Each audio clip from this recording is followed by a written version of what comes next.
بسم الله الرحمن الرحيم. معاكم الدكتور محمد الحناوي، استشاري النساء والتوليد.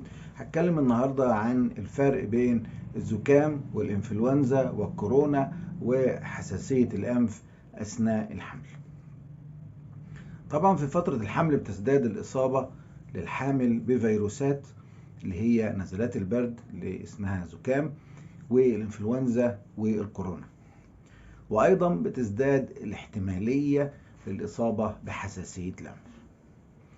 طبعا الفيروسات دي بتنتقل عن طريق قطرات العطس أو السعال اللي بتبقى موجودة في الهواء وبتخش عن طريق الأنف أو الفم أو العين.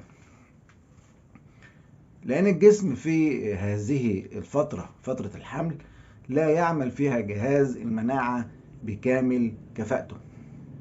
طبعا هو بيقلل نشاطه لإنجاح الحمل حتى لا يرفض جسد المرأة الجنين ويعتبروه كميكروب. وغالبا بتتحسن الحالات دي من تلقاء نفسها، وتعمل المضادات الحيوية فقط على العدوى التي يسببها البكتيريا بعد الفيروس، وليس لها تأثير على الفيروسات.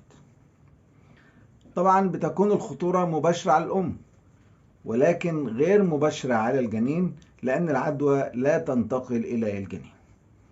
وتشعر الحامل بالإصابة بالإضافة إلى آلام وأوجاع الحمل.